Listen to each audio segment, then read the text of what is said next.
ব্রিটেনের লেবার দলের মন্ত্রী টিউলিপ সিদ্দিক এবং তার পরিবারের বিরুদ্ধে 4 বিলিয়ন পাউন্ড দুর্নীতি ও ঘুষ গ্রহণের অভিযোগ উঠেছে। অভিযোগ রয়েছে যে তারা বাংলাদেশে রাশিয়ার অর্থায়নে নির্মিত পারমাণবিক বিদ্যুৎ প্রকল্পের মাধ্যমে বিপুল পরিমাণ অর্থের তছরূপ করেছেন। টিউলিপ সিদ্দিক বর্তমানে ব্রিটেনের নগরমন্ত্রী, অর্থাৎ অর্থনৈতিক খাতে দুর্নীতি প্রতিরোধের দায়িত্বে আছেন।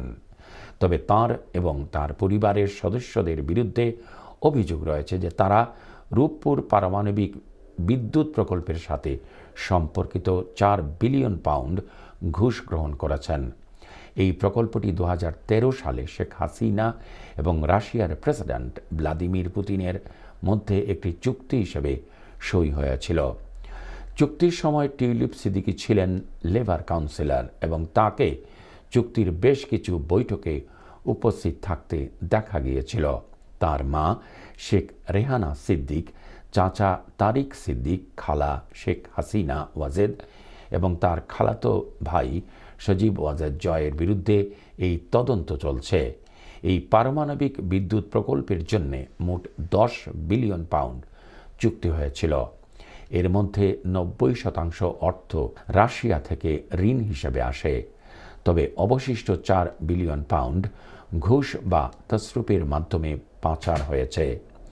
অভিযোগ রয়েছে যে এই অর্থ মালয়েশিয়ান ব্যাংকগুলোর মাধ্যমে বিভিন্ন রুটে, বিশেষ করে যুক্তরাজ্যে প্রেরণ করা হয়েছে। তদন্তের মতে টিউলিপ সিদ্দিকি এবং তার পরিবারের সদস্যরা এই তছরূপের অর্থের 30% গ্রহণ করেছেন, যার মধ্যে টিউলিপ সিদ্দিকেরও অংশ রয়েছে।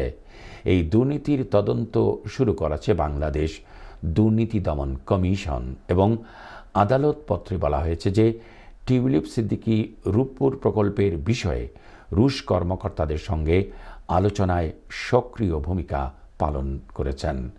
এই তদন্তের পর ববি হাজ্জাজ, বাংলাদেশি বিরোধী রাজনীতিবিদ, হাইকোর্টে পিটিশন দাখিল করেছেন, যেখানে দাবি করা হয়েছে যে সিদ্দিক এবং তার পরিবার বিলিয়ন পাউন্ড ঘুষ নিয়েছেন।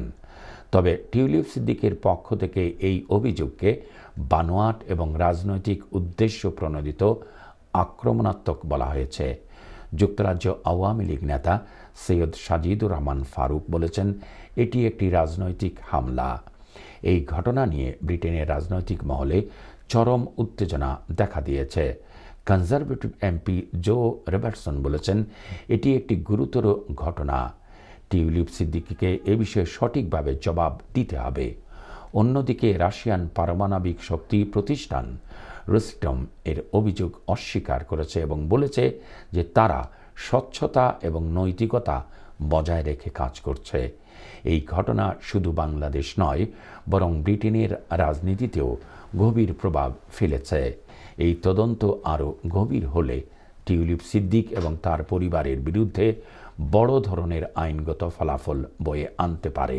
এটা নিশ্চিত যে টিউলিপ সিদ্দিকের বিরুদ্ধে ওঠা এই অভিযোগগুলো আগামী দিনগুলোতে আরও আলোচিত হবে এবং তার মন্ত্রিত্বের ভবিষ্যৎ নিয়েও প্রশ্ন উঠতে পারে।